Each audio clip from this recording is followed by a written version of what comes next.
quiero darles unos 3 datos que posiblemente se sepan uno, posiblemente, aunque creo que no. Muy bien, quiero empezar dándole el dato de la mujer adúltera y María Magdalena. Por alguna razón se extendió la mala información de que María Magdalena era la prostituta que Jesús salvó cuando le iban a apedrear. Por alguna razón. De hecho, cuando vemos algunas películas de la vida de Jesús, se pone en manifiesto esto, de que ponen a María Magdalena como la mujer que fue salvada por Jesús por ser adúltera, ¿no? Digámosle adúltera.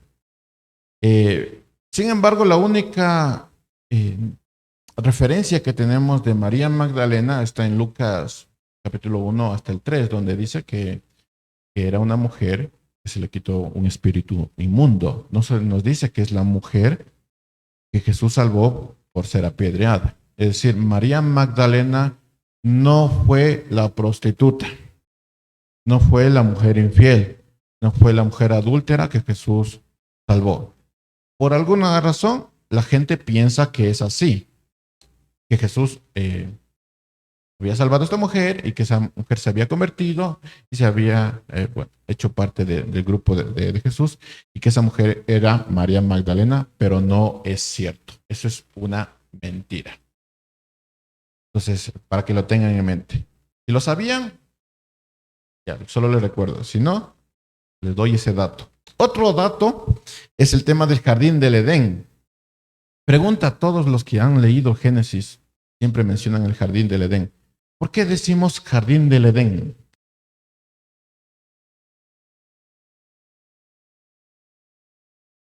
Significa que había un Edén, el jardín del Edén. Había un Edén. Pregunta, ¿qué significa Edén? Edén es una palabra que significa inhóspito, salvaje. De hecho, es una palabra que no se encuentra solo en la Biblia, sino en algunos escritos muy antiguos. No es una palabra inventada y que solo está en la escritura. Es una palabra que está en otras escrituras bastante antiguas. O sea, se referían a un lugar inhóspito, a un Edén. Sí, eso es un Edén. Ahora, si nosotros decimos jardín del Edén, significa que había un jardín dentro de un lugar inhóspito. Por eso se llama jardín del Edén. Entonces, la palabra Edén significa inhóspito, salvaje.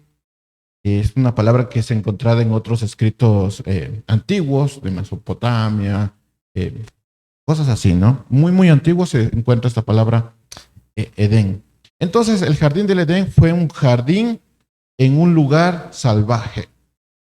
Había el Edén, o sea, un lugar salvaje, inhóspito, y Dios había hecho un jardín ¿para quién?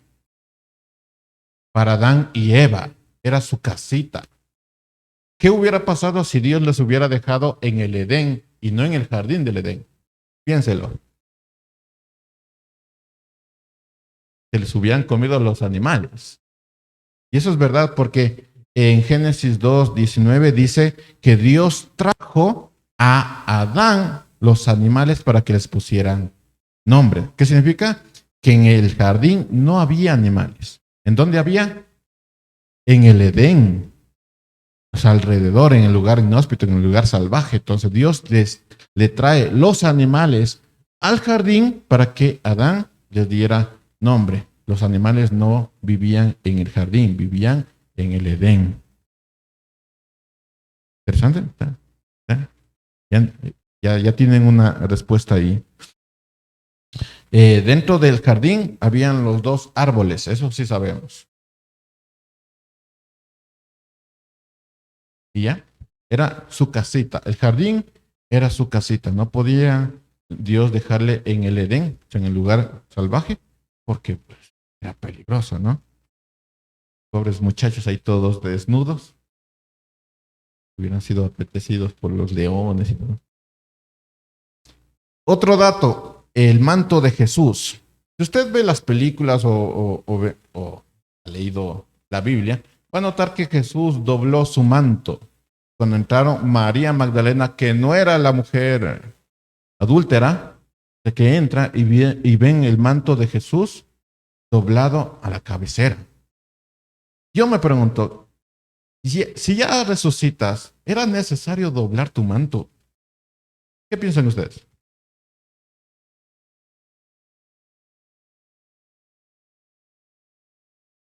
Ahí está Marcos. ¿Qué dicen? O sea, ya resucitas, ¿era necesario doblar tu manto? O sea, Jesús resucita, se sienta, se para y dice, voy a doblar mi manto. Y deja el manto ahí dobladito. Y se va. ¿Era necesario? Pues sí, era necesario. Y además, lo interesante de esto es que, ¿por qué Dios le dio una partecita en su Santa Escritura para decir que el manto estaba doblado?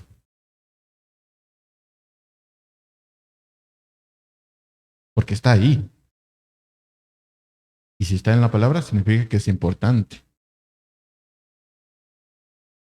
Entonces la Escritura se toma el tiempo para decir que el manto estaba doblado. Así que es importante ese detalle. Lo que usted tiene que entender acerca de esto es que es una costumbre judía. Una costumbre que tenía que ver con un siervo y un amo. Entonces, el siervo arreglaba la mesa del amo para que el amo almorzara, comiera. Y luego se iba a su lugar de siervo, ¿no? Y el amo comía como amo. Y si es que el amo se iba a levantar, pero no había terminado, lo que hacía es como una especie de servilleta, un trapo, lo arrugaba y le dejaba en la mesa. Ese era un símbolo para el siervo, diciendo, todavía, no, eh, ya terminé, ya terminé. Cuando arrugaba y dejaba el manto ahí, ya se limpiaba, dejaba el manto ahí, es ya terminé. Pero si doblaba su servilleta, significaba, ya regreso. No limpies todavía la mesa. Entonces, esto es una costumbre judía. Lo que está diciendo Jesús con ese manto doblado ahí es, ya regreso. Todavía no termino. Por eso era importante el manto doblado ahí, porque era un código entre sus siervos. O sea, ese manto ahí era, por eso dice que entraron y vieron el manto de Jesús doblado. Y era un código ahí entre ellos. ¿Sí? ¿Qué decía Jesús? Ya regreso, todavía no he terminado. Eso es lo que decía Jesús. Interesante, ¿no? Detalles, hermanos, que a veces pasamos por alto y que son sumamente importantes.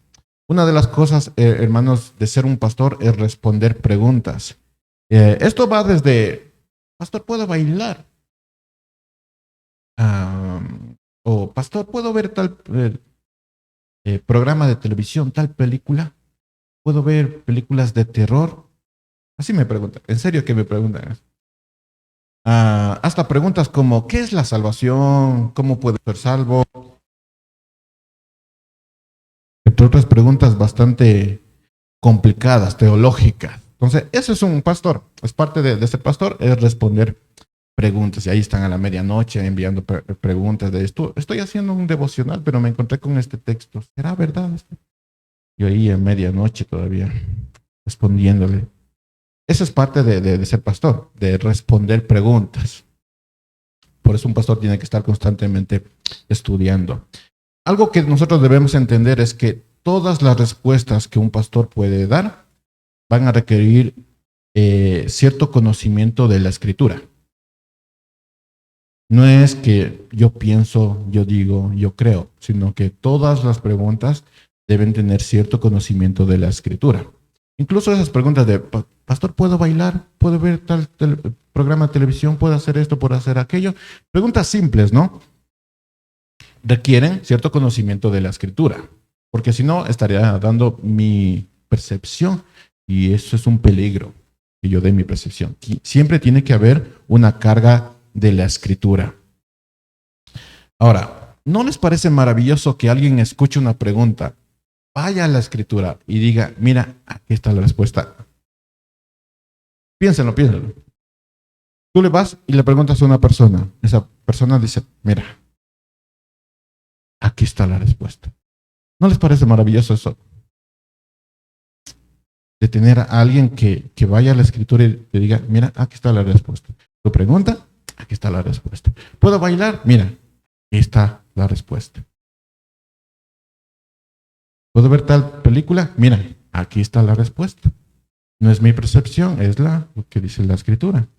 O sea, ¿no les parece maravilloso? A mí me parece maravilloso eso. Que yo pueda ir a una persona con una pregunta, sea fácil, sea sencilla, sea profunda, y que esa persona me dirija directamente a la escritura. Me parece maravilloso eso. Ahora, yo les pregunto,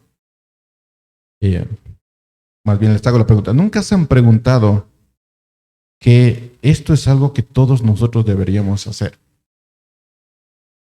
Que si alguien viene y te pregunta algo, tú deberías darle escritura. ¿Nunca se ha preguntado eso?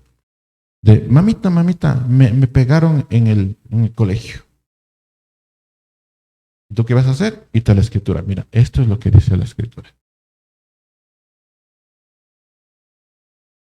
¿Nunca se preguntaron que todo matrimonio que va a la iglesia debería ser capaz de responder todas las preguntas de un matrimonio? Si tú eres un matrimonio que va a la iglesia y se está preparando, que va domingo tras domingo, que ya sacó el masterado, el doctorado en teología, viene otro matrimonio, un matrimonio nuevo y dice, tengo este problema con mi esposo. ¿No crees que tú deberías ser capaz de responder las preguntas? Digo yo. Nunca se preguntaron que todo aquel cristiano debería responder las preguntas de aquel inconverso sobre la salvación y sobre Dios. Decirle, bueno, ¿qué es la regeneración? ¿Qué es la justificación? ¿Qué es la santificación? Y tú tienes que dar una respuesta. ¿Acaso no es verdad que todo cristiano debería ser capaz de dar una respuesta bíblica?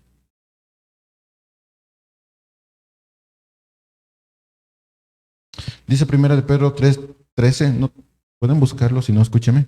Primera de Pedro 3:13 dice, ¿y quién les podrá hacer daño a ustedes si demuestran tener celo por lo bueno? Pero aún si sufren por causa de la justicia, dichosos son, y no tengan miedo por temor a ellos, ni se turben, sino santifiquen a Cristo como Señor en sus corazones. Estando siempre, y aquí viene la parte importante, estando siempre preparados para presentar defensa ante todo el que les demande razón de la esperanza que hay en ustedes, pero hágalo con mansedumbre y reverencia, teniendo buena conciencia, para que en aquello que son calumniados sean avergonzados los que hablan mal de la buena conducta de ustedes en Cristo. Lo que está diciendo Pedro es, ustedes deberían plantar defensa a todo aquel que les viene con preguntas.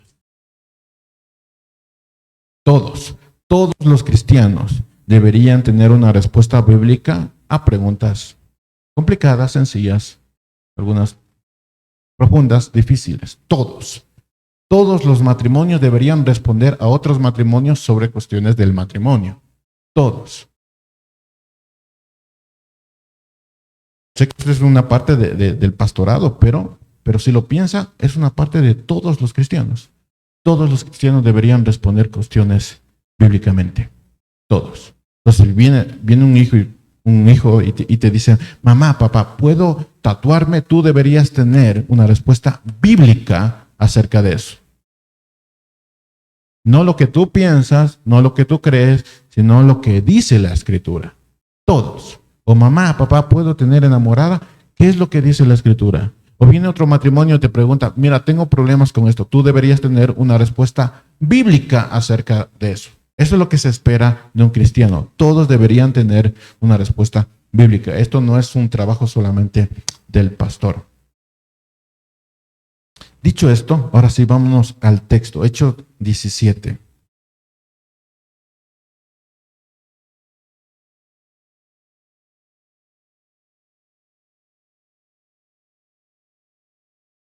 Hechos 17, versículo 1.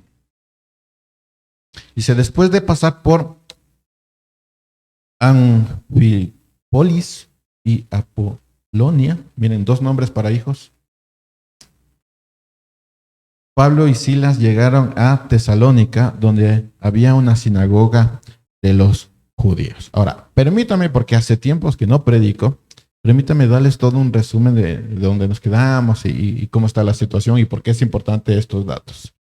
Algunos datos sobre el contexto del pasaje que también nos van a servir para las siguientes predicaciones, porque ya entramos en un nivel, hermanos, bastante alto en cuestión de predicación de Pablo. Así que estos datos son importantes. Ahora, si nosotros recordamos el capítulo 16, Pablo iría a Macedonia. ¿Y con quién se encontraría? ¿Se recuerda? Con Lidia y con el carcelero. Y ahí está toda la historia de Lidia y el carcelero, ¿no? Y si usted recuerda también que al buscar Pablo una sinagoga, ¿qué halló? ¿Qué encontró Pablo cuando él estaba buscando una sinagoga en Macedonia? A las mujeres, un grupo de mujeres que se reunía para orar. O sea, no había varones, había un grupo de mujeres que se reunía para orar. En el caso de Tesalónica, en el capítulo 17, él sí encontró una sinagoga. Macedonia no encontró, en Tesalónica sí encontró una sinagoga. Versículo 2, capítulo 17. Y Pablo entró según su costumbre, noten los detalles, como lo del manto, su costumbre. Y por 3 días de reposo, es decir, por 3 sábados, discutió con ellos, basándose en las escrituras, explicando y presentando evidencia de que era necesario que el Cristo padeciera y resucitara de entre los muertos, y diciendo, este Jesús a quien yo les anuncio es el Cristo. Nota para ustedes, no había Nuevo Testamento. Solo había Antiguo Testamento. De hecho, cuando dice Pablo que toda la escritura es inspirada por Dios, ¿a qué se estaba refiriendo?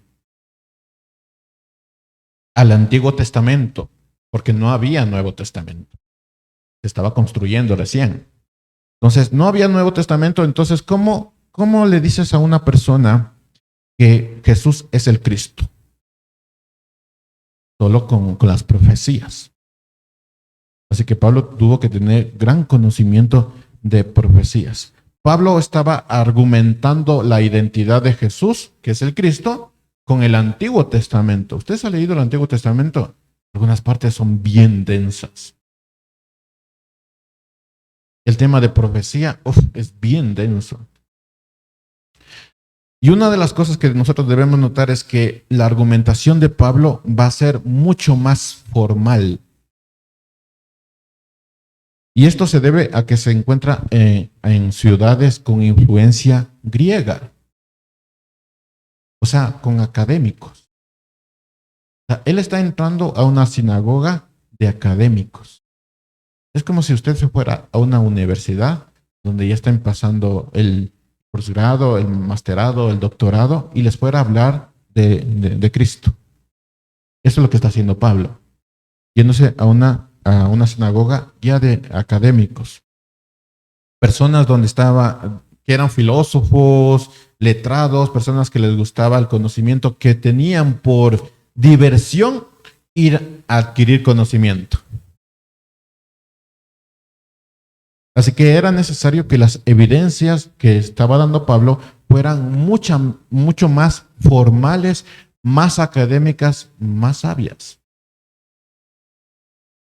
Dice Hechos 17:3, explicando y presentando evidencias de que era necesario que Cristo padeciera y resucitara entre los muertos, y diciendo, este Jesús a quien yo les anuncio es el Cristo.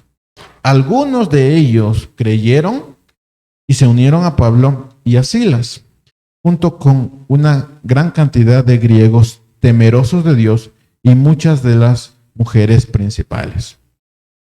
Pero los judíos, llenos de envidia, llevaron Algunos hombres malvados de la plaza pública organizaron una turba y alborotaron la ciudad. Asaltando la casa de Jasón, procuraron sacarlos al pueblo. ¿Quién era Jasón ahí? Realmente es el hombre que les estaba dando hospedaje.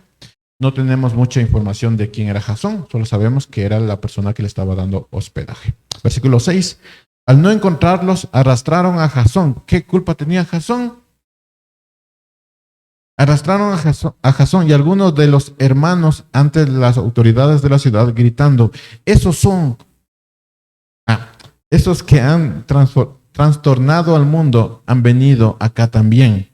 Y Jasón los ha recibido. Todos ellos actúan contra los decretos del César diciendo que hay otro rey, Jesús. Ahora, si usted notó, hay dos acusaciones que les están dando los que no creyeron. La que está más abajito es, ustedes están actuando contra el César. Pero la que va más arribita es, esos que han trastornado al mundo han venido acá. Entonces la acusación que les está poniendo los que no creyeron en las palabras de Pablo, pero esos han trastornado el mundo. Y esos han venido acá. ¿Qué es lo que están afirmando? Pablo trastornó al mundo. Y él vino acá. Eso es lo que está diciendo. Y aquí viene la pregunta. ¿Cómo tú trastornas al mundo? Hablando de trastornar como perturbar, revolucionar. Eso es bueno, hablarle a los adolescentes que dicen, yo soy rebelde. Ok. Si tú eres rebelde, tú eres diferente, tú eres raro, has trastornado, revolucionado al mundo.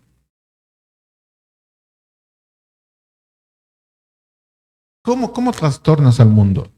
¿Cómo trastornas a tu mundo? Hablando del mundo, tu familia, las personas que están a tu alrededor.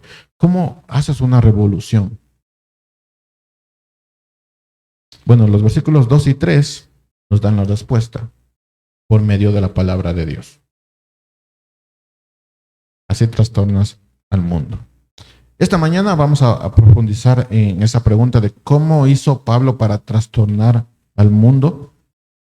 ¿Y por qué la multitud lo acusaría de eso, no?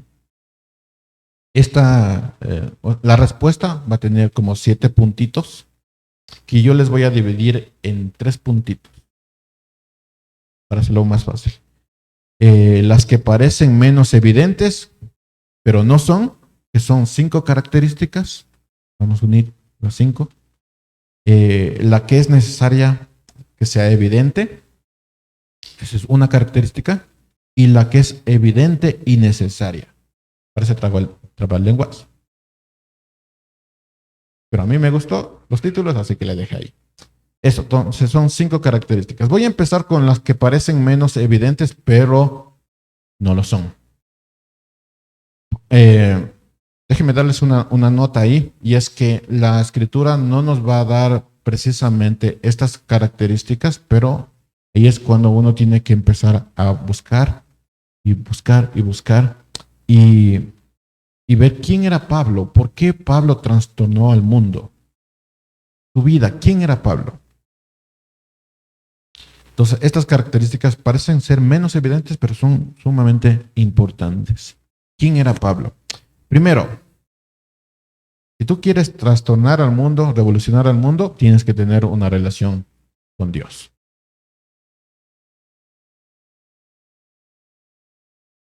No puedes conocer lo que verdaderamente dice la palabra de Dios si no tienes una relación verdadera con quien dio esas palabras. ¿Tiene lógica? Si ustedes dicen, yo no entiendo lo que dice la escritura, si bien hay conceptos raros, complejos en la escritura, que tú le puedes preguntar a maestros, a predicadores, para eso están, hay otras cosas que sí deberías entenderlas. Pero tú no vas a poder entender verdaderamente lo que dice la palabra de Dios si no tienes una relación verdadera con quien dio esa palabra.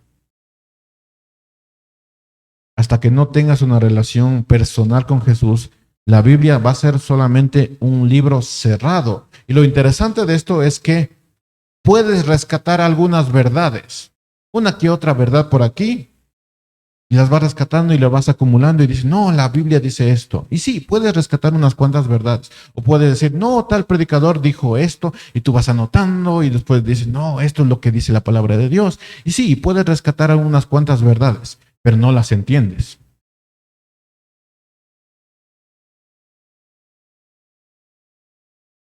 La pregunta es, ¿podrías enseñar algo que tú no entiendes? Jamás. Para los matrimonios cristianos, ¿tú podrías enseñar a otro matrimonio cristiano? Piénsalo ahí, respóndase a sí mismo. ¿Tú podrías enseñar a otro matrimonio cristiano? Si no tienes una relación verdadera con Dios, quien es el que da la palabra de Dios, no vas a entender.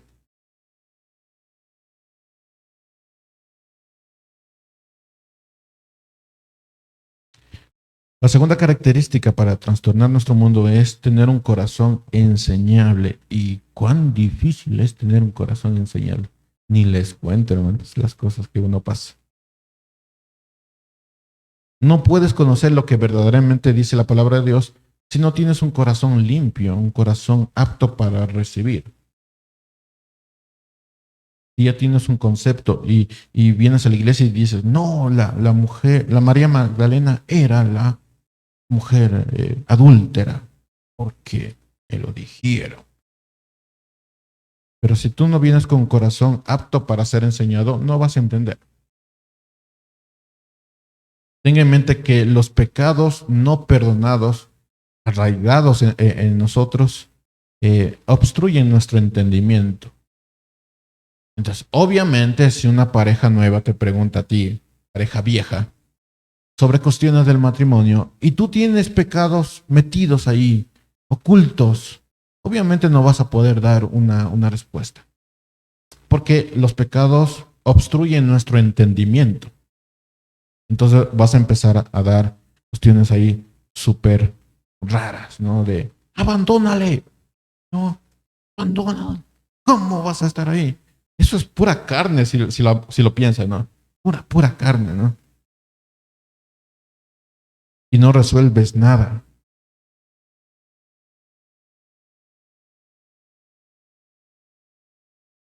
O puedes llegar a decir, no, si a mí me fueran infiel, jamás perdonara. Eso es pura carne. Porque nosotros constantemente le somos infieles a Jesús. Imagina que Jesús nos dejara a un lado por ser infieles. Hoy día no estuviéramos aquí. Y nosotros diciendo, no, la infidelidad. Nunca. Y das una respuesta muy carnal y no das una respuesta bíblica. Ahora, no digo que sean tontitos y tontitas, ¿no? O sea, tomar decisiones, arreglar las cosas, pero hay que ser bíblicos en esto. Lo tercero es disciplina. ¿A quién le gusta la disciplina? A nadie le gusta. Dice el versículo 2, dice Pablo entró según su costumbre. Era costumbre de Pablo entrar en la sinagoga. Es decir, iba de viaje y decía, ¿dónde está la sinagoga más cercana? Y se iba allá. Cuando usted va de viaje, no sé, se va a Manta. Usted pregunta por la iglesia más cercana.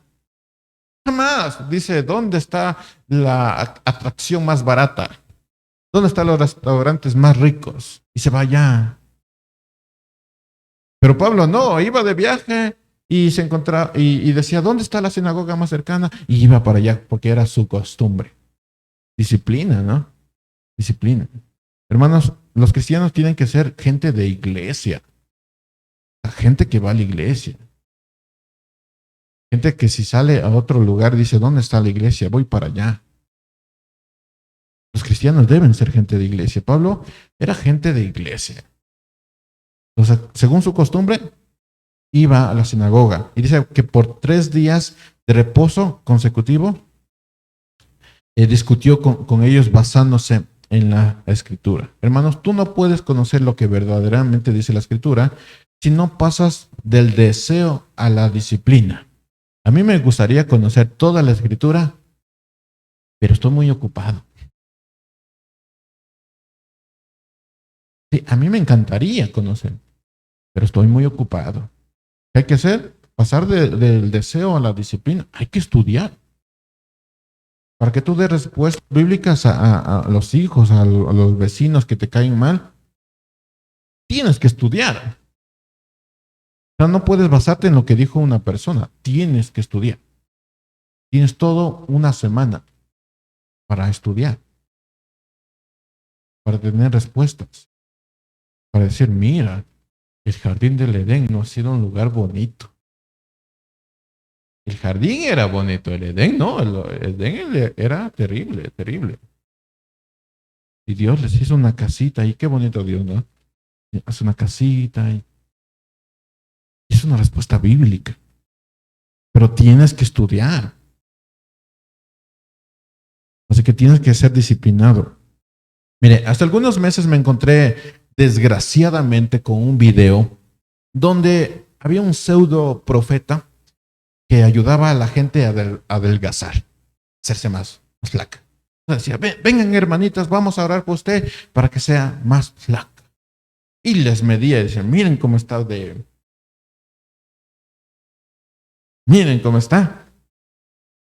Y vamos a orar y las manos y y después le medían de nuevo, dicen, miren, ya ha bajado 2 kilos. Realmente estaba hecho, era un truco, ¿no? Gloria a Dios, todos, ha bajado de peso la hermanita. Dios es bueno, Dios es misericordioso. Entonces, desgraciadamente me encontré con ese video y dejando a un lado lo desagradable que es que una persona utilice la palabra de Dios o el púlpito para beneficiarse él mismo, para sacar ganancia él mismo, dejando a un lado esto, todos los que han bajado de peso saben que más que desear bajar de peso, ¿qué hay que hacer? Dejar de comer. O comer mejor, o hacer ejercicio. O sea, necesitamos un disciplina, necesitamos hacer algo. Yo también quisiera bajar de peso, pero estoy ocupado viendo televisión en mi cama. Y estás así como quisiera. No, necesitas disciplina. Así mismo es la palabra de Dios. Si les encanta tener respuestas y estos datos así curiosos de la escritura, estudia la escritura. Déjate de cosas. Ahí está la escritura. Hay varias versiones y que libros que te enseñan. Estudia, tienes que ser disciplinado. ¿Qué pasará si un testigo de Jehová va y golpea a tu puerta y te dice, hermano, quiero hablarte de la salvación? ¿Qué vas a hacer tú? Te vas a esconder porque eso es lo que hacen los cristianos. Se esconden y dicen, ya se fue. Y no sales y le dices, bueno, acá, ¿qué dice? A ver, ¿qué me quiere decir? A ver, tengo 5 minutos. En 5 minutos me recita toda la Biblia si no me voy. Y puedes debatir con ellos. Y decirles, no, esto no es verdad.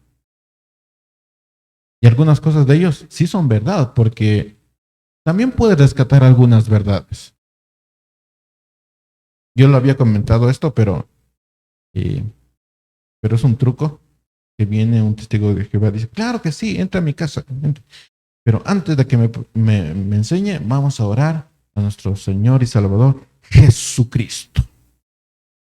Y vamos a ponernos de rodillas para que Él nos esté iluminando. Créanme que esa persona no va a volver porque ellos no oran a Jesús.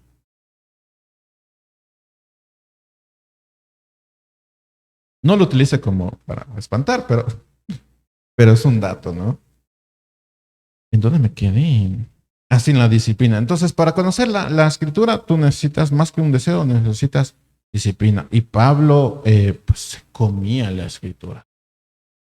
Ahí no tenías esto vamos a dividirlo por capítulos, por versículos. Yo tengo esta Biblia que puedes utilizar con anotaciones, que la letra bonita, porque alguien es disléxico y no puede leer muy bien. Entonces ya que la hoja que es hoja amarilla, porque alguien es disléxico y no puede leer muy bien. Que la letra roja de Jesús para ver dónde habló Jesús, porque alguien es disléxico y no puede ver muy bien. Entonces, cuentas con Biblias tan hermosas, tan hermosas, que uno dice, ay, qué bonito. ¿sí? Pero en ese tiempo no, había unos rollos enormes, entonces Pablo se leía esos rollos y no los encontraba en todas partes, sino que tenía que irse a lugares muy específicos, para nosotros raro, bibliotecas, para encontrar esto. Y estudiaba Pablo y se sabía no solo de teología, sino también de filosofía, porque a veces menciona algunos filósofos ahí. Entonces Pablo era un conocedor de la palabra, de la escritura. Él amaba estudiar. De hecho, en la cárcel él dijo, oye, no te olvides de traer mis libros. Pídete comida, una salchipapa, pero no tus libros. Pero Pablo era, no te olvides de traer mis libros. En la cárcel, ya a punto de morir, no te olvides de traer mis libros. Pablo era un estudioso de la escritura. ¿Y qué hacemos nosotros? Nos vemos un video del predicador favorito. Y decimos, amén, gloria a Dios, y ya aprendimos. Y no nos ponemos a estudiar la escritura. Entonces necesitas pasar del deseo a la disciplina. Un cristiano tiene que ser disciplinado. Tiene que tener un montón de herramientas, que hoy hay un montón, hermanos. Algunas son gratis, algunas sí te van a costar.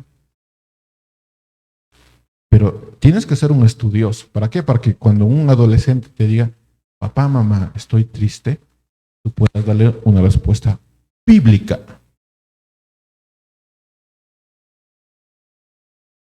La cuarta es la actitud de manejar con precisión la palabra de Dios. Hermanos, aquí sí. Con precisión la palabra de Dios. Que no venga un hermano que preside diciendo, ¿dónde están 2 o 3? Ahí está el Señor. Y como aquí estamos 2 o 3, aquí está el Señor. Déjate de cosas, eso no dice la Escritura. Está hablando de otra cosa esto. Así que hay que manejar la palabra de Dios con precisión. No puedes conocer lo que verdaderamente dice la palabra de Dios si no lo haces para aplicar en tu vida con precisión. Con precisión. Pablo le dijo esto a Timoteo en 2 de Timoteo 2:15. Dice, procura con diligencia presentarte a Dios aprobado como obrero que no tiene nada de qué avergonzarse, que maneja con precisión la palabra de verdad. ¿Usted maneja con precisión la palabra de verdad? Dígame la verdad. A ver, hermano, dígame la verdad. ¿Usted maneja con precisión la palabra de verdad? ¿O se inventa y cosas raras de esto? Dice. ¿Pero dónde está mamá? Ahí dice, estudia la palabra de Dios. ¿Por qué no encuentras? No hay. ¿Usted maneja con precisión?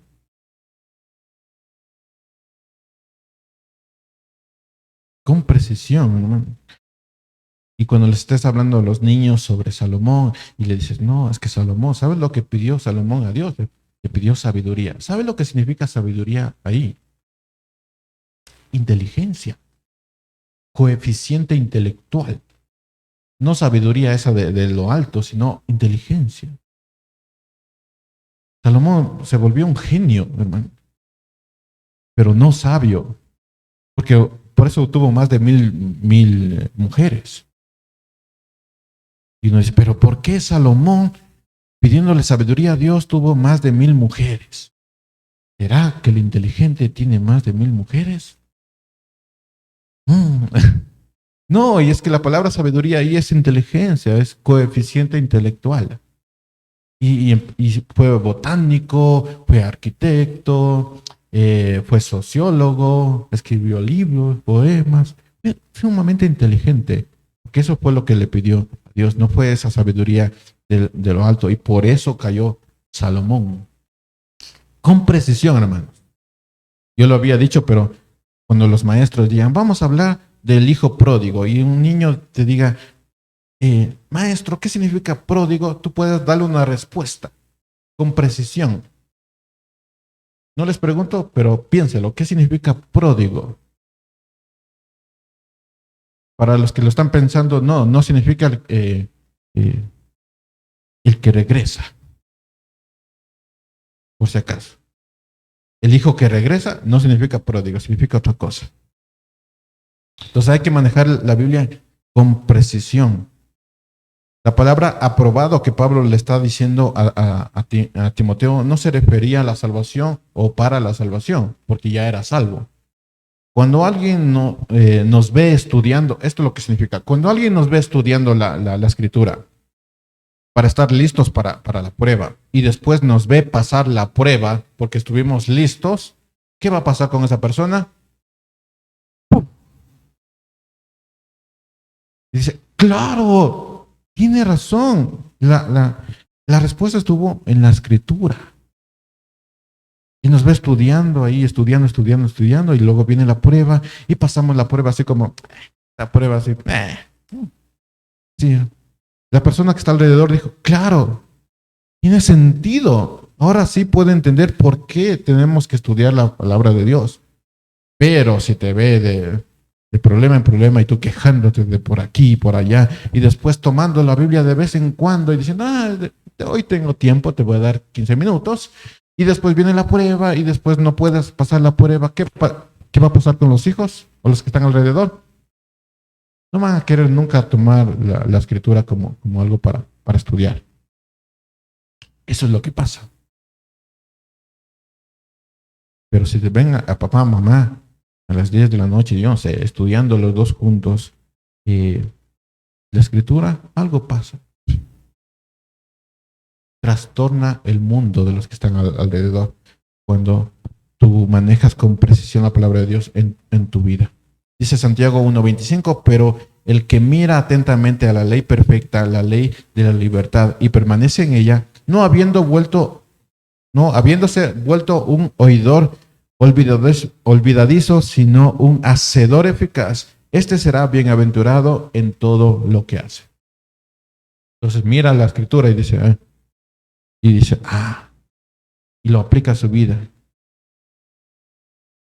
Y no es olvidadizo, sino que lo hace. Es eficaz haciendo. Ese será bienaventurado. Quinto, parecerse a Cristo. Ya lo había mencionado aquí, pero ¿cuántos papás quieren que se parezcan a ellos y no a Cristo? Cuando tú manejas con precisión la palabra de Dios, vas a entender que el sentido de la paternidad es poblar la tierra de la imagen de Dios, no de tu imagen, no la de Dios. Y ahí ves a papás, no, es que yo sí les enseño a que sean honrados, a que trabajen. ¿Como quién? Como tú. Pero no les enseñas a tener la imagen de Dios. Pregunta, ¿sus hijos tienen la imagen de Dios o tienen su imagen? ¿A quién se parece? Cuénteme. ¿A quién se parecen sus hijos? ¿Qué carácter tienen? Ay, mi hijo, mi hija tiene un carácter parecido a... Gloria a Dios. Ese no es el sentido de la paternidad. El sentido de la paternidad es tener hijos y poblar la tierra con la imagen de Dios, no con mi imagen.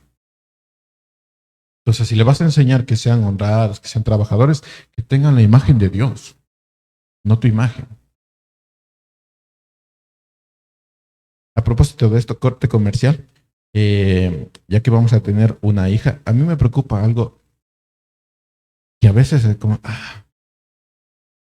Yo le pido al Señor que me dé la fuerza y la inteligencia para criar a una hija conforme a su imagen. Pero ¿saben qué es lo que me preocupa?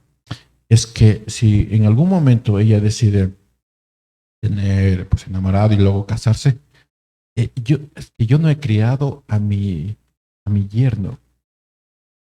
¿Saben lo que es eso? Yo no crié a mi yerno, yo no sé cómo le criaron. Y él va a tener que ser cabeza del hogar. Ustedes que tienen varoncitos, están criando cabeza del hogar. Piénselo. A mí me preocupa eso, de entregar a mi hija a alguien que no es cabeza del hogar.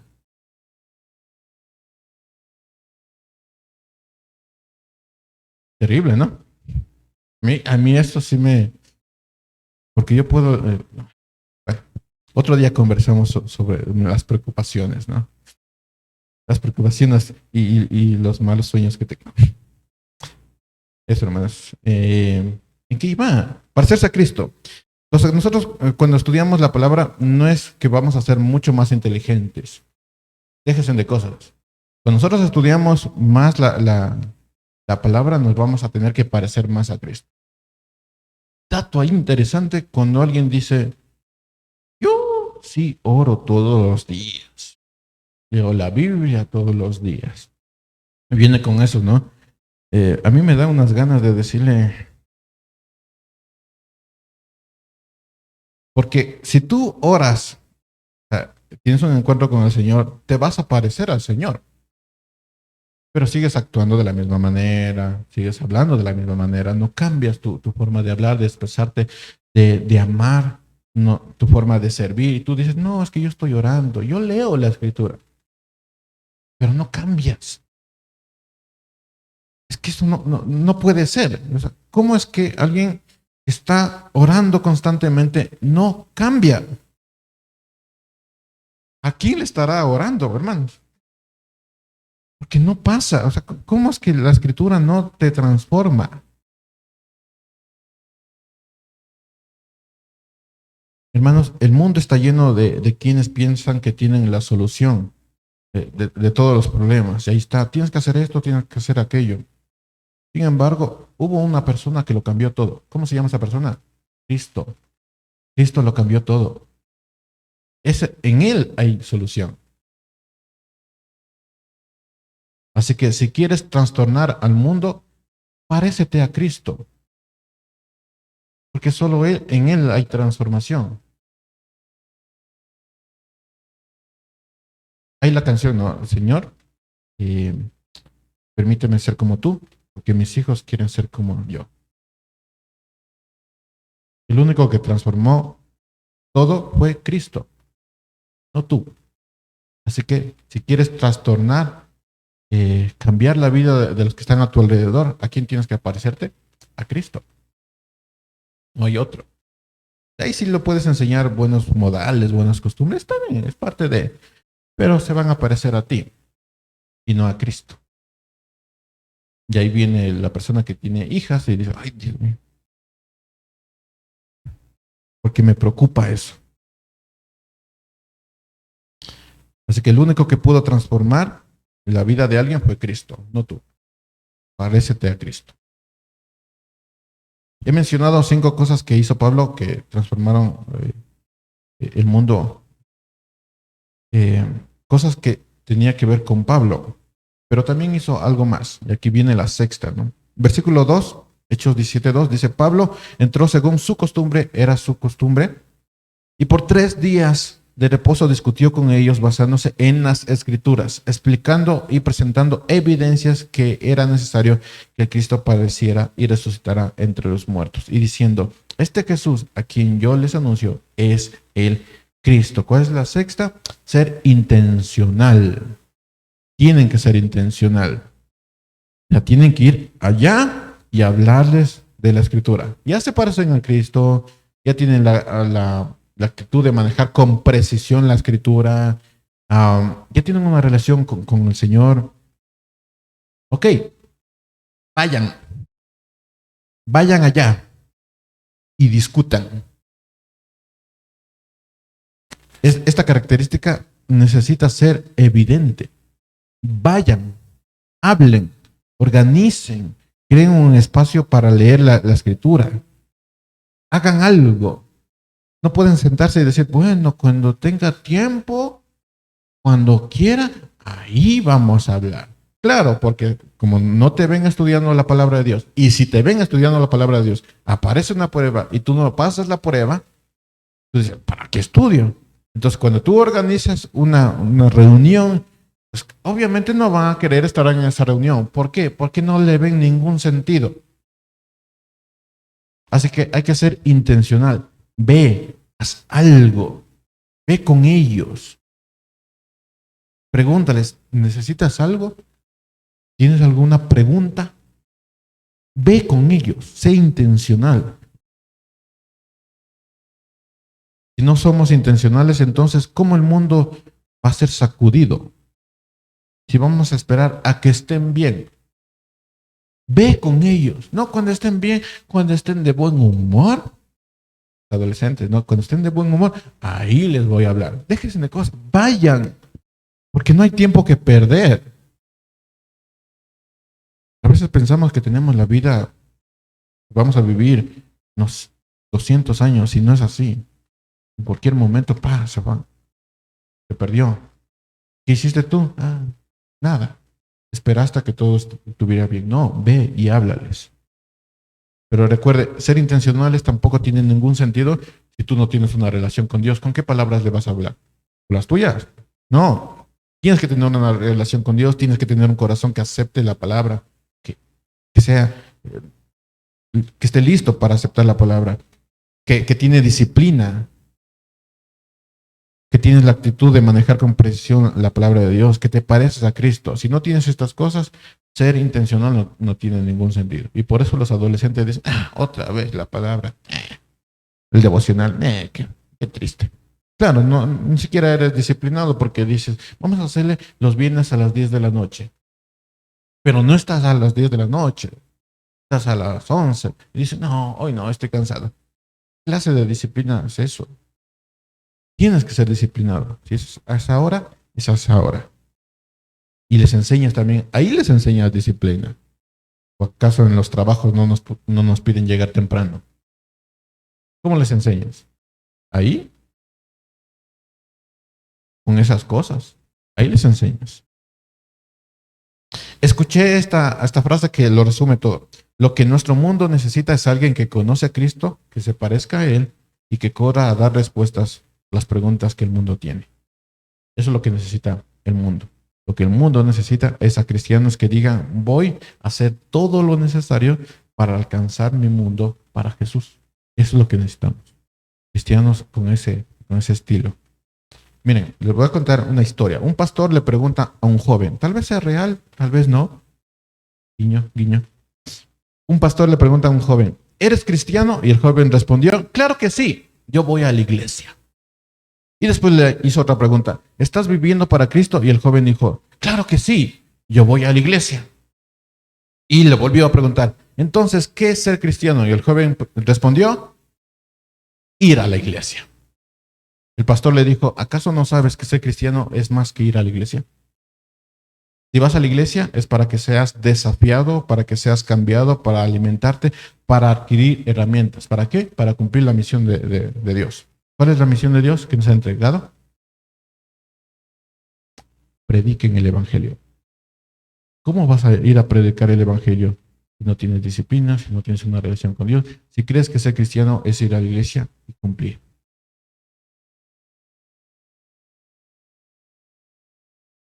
Pregunta para ustedes, ¿será que alguien de nuestro mundo querría conocer a Cristo cuando nos ven trabajar, cuando nos ven salir al trabajo, cuando nos ven tomar el bus, cuando está lleno, cuando la gente se mete? ¿Será que una persona quisiera ser cristiano solo al vernos? ¿Qué piensan? ¿Ustedes qué se conocen? ¿Qué dicen? ¿Cómo ves el matrimonio? ¿Cómo disfrutas de tu matrimonio? ¿Cómo ves el tema de la disciplina en casa? ¿Será que alguien viendo eso quisiera ser cristiano? Lo que nuestro mundo necesita es alguien que conozca a Cristo, que se parezca a Él y que dé respuestas. Es lo que necesita el mundo.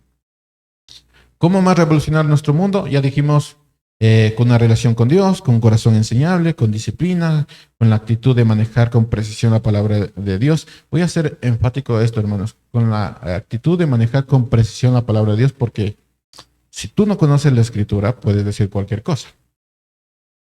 Así que, por favor, hay que tener la actitud de manejar con precisión la palabra de Dios. No te inventes no, es que Dios ama al pecador, pero odia al pecado. Eso no dijo Dios. Eso lo dijo Gandhi, que no era cristiano. Y Gandhi tenía unas cosas raras ahí. Entonces, una relación con Dios, un corazón enseñable, con disciplina, una actitud de manejar con precisión la palabra de Dios, parecernos a Cristo y siendo intencionales. Y la última, algo que Pablo hace que es sumamente importante. Versículo 3. Explicando y presentando evidencias. ¿Usted tiene evidencias? Si viene una persona inconversa, un ateo, y le dice, a ver, demuéstrame que Dios existe, ¿qué le va a decir usted? Hermanos, presénteme evidencias. Demuéstreme que Dios existe.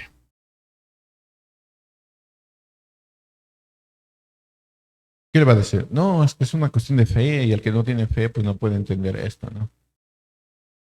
Tú eres un hombre carnal y por eso no puedes entender esto, lo que es espiritual. Solo lo espiritual puede entender.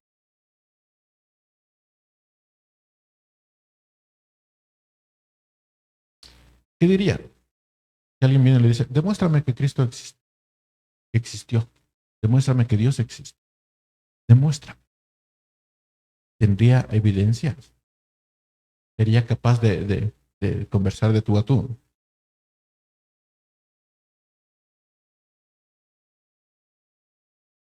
Parece extremo, pero no es tanto. Miren, hay una parte gris en la adolescencia en donde de alguna manera dejan de creer en Dios. Es una parte triste. ¿Tú podrías enfrentar eso? Dar respuestas lógicas, dar evidencias a esa persona que no está creyendo en Dios. Lo podrías hacer. Pablo dio evidencias y las evidencias estaban basadas en la escritura y en su vida. No sabemos cuáles fueron esos textos que utilizó Pablo, pero podemos especular. Hay un montón de textos ahí de profecía. Pablo se los sabía a todos. Y una persona decía, no, pero demuéstrame que Cristo, que Jesús es el Cristo. Y Pablo decía, pero tal escritura dice esto, tal profeta dijo esto, y esto se ha cumplido. Y lo ha hecho perfecto, y lo va haciendo así. Y viene otro y dicen, no, pero en tal parte dijo esto, y que se va a llamar Emanuel y no Cristo. Pero esto es lo que significa, y por eso se sigue siendo Emanuel, y también Cristo, y también Jesús. Usted podría dar una defensa de la fe. Si alguien viene y les pregunta cosas así delicadas. Pablo fue contundente y algunos creyeron. Así que la séptima es, tú debes explicar y tener evidencia. Si tú no tienes evidencia, si no sabes explicar algo, es que todavía no lo has entendido. Y tienes que tener evidencia. Tienes que hablar con lógica y utilizar la escritura con precisión. Lo que el mundo necesita para ser revolucionado es evidencias y explicación. Porque a veces eso es lo que necesita el mundo. Viene con un montón de preguntas de ¿por qué necesito ser salvo si estoy bien? Tengo un trabajo, tengo 2 carros, tengo una casota, mi esposa está bien, mis hijos están bien, ¿por qué necesito ser salvo? ¿Qué le diría a usted? Si estoy bien, me va bien todo, no tengo deudas, estoy feliz, puedo viajar por aquí y por allá. ¿Por qué necesito a Cristo?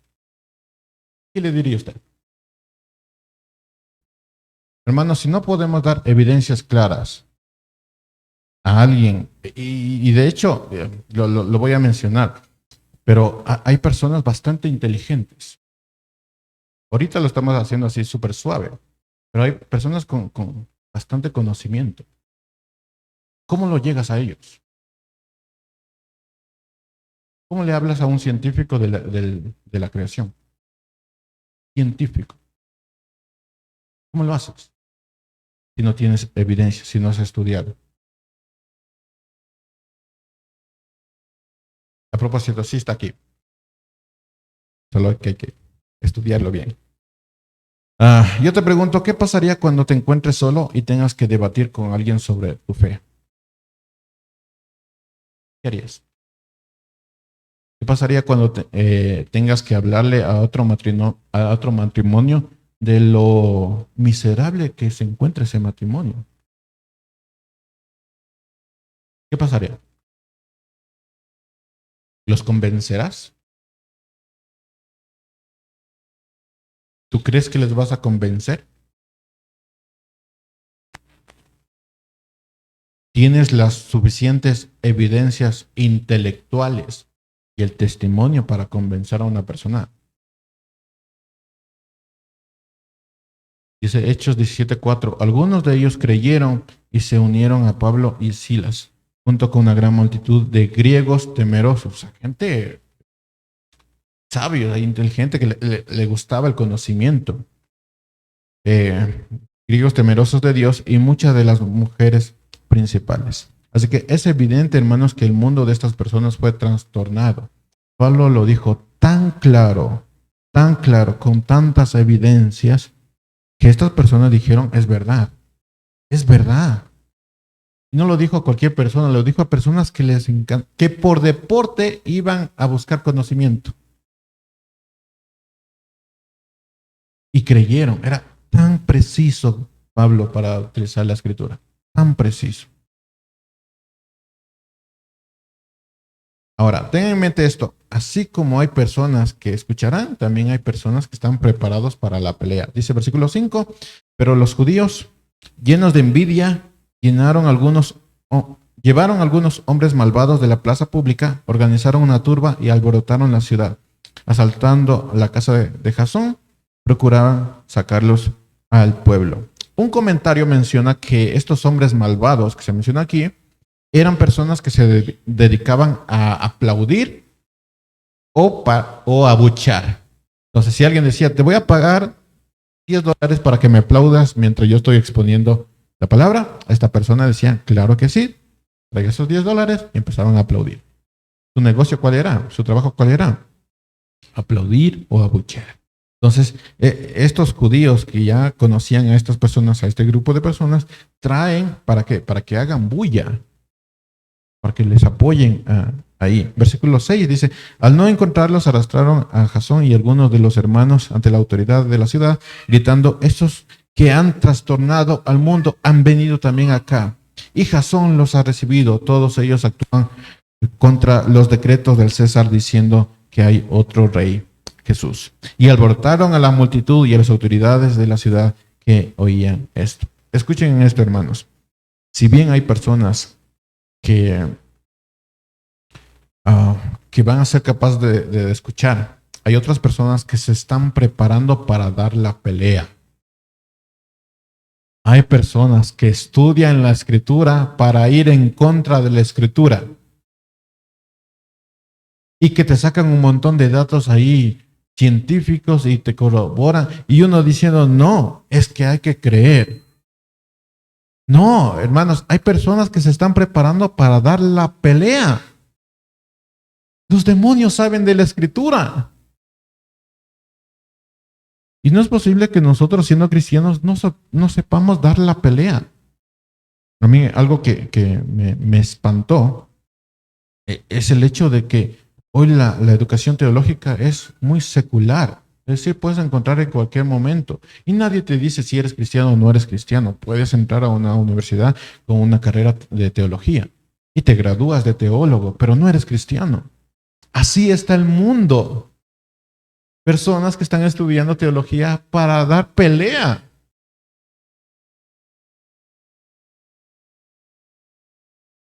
Y nosotros no estudiamos y no preparamos a los niños para ese mundo. ¿De acaso no saben que en la universidad te meten un montón de cosas? Y hay muchos jóvenes que no van a estar listos, no van a estar preparados.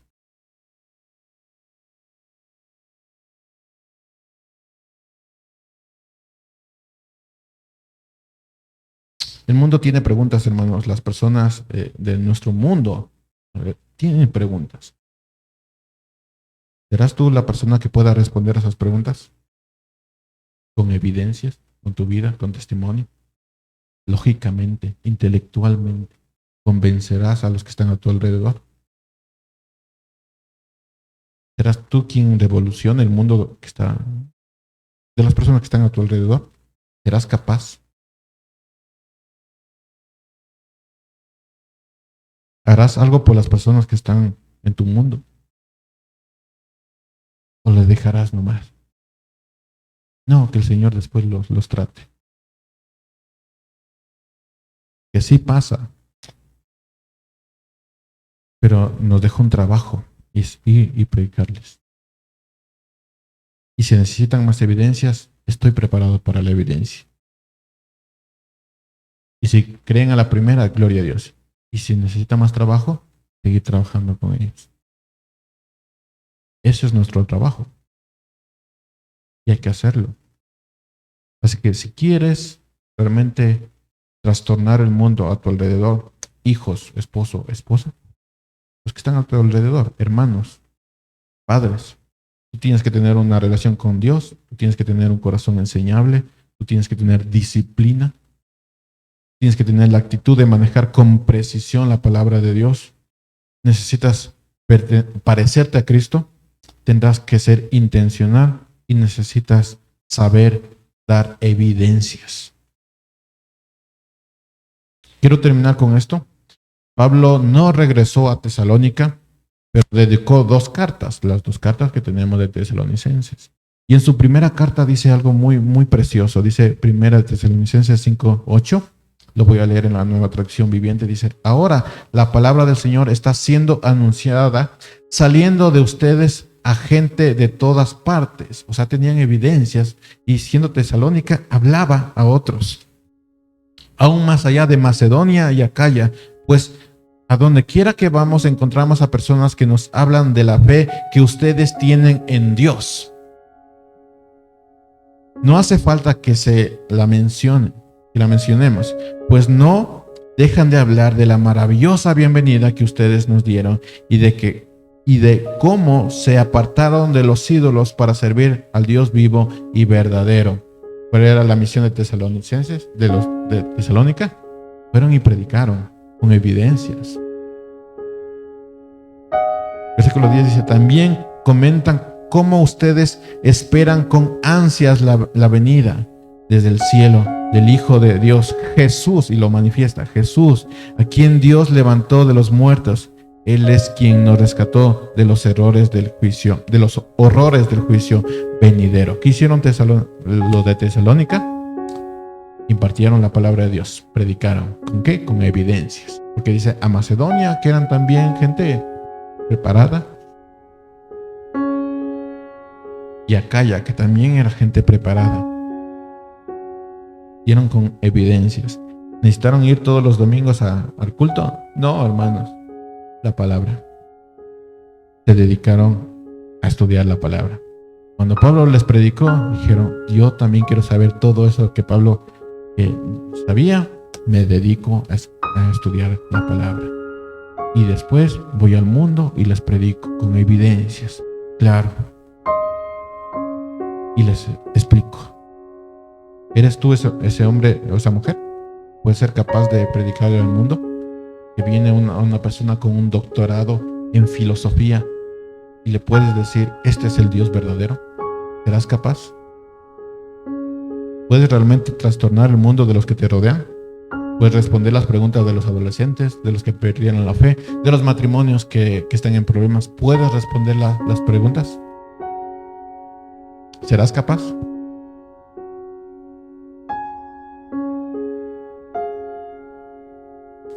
Pero si no puedes, si estás consciente de que no puedes,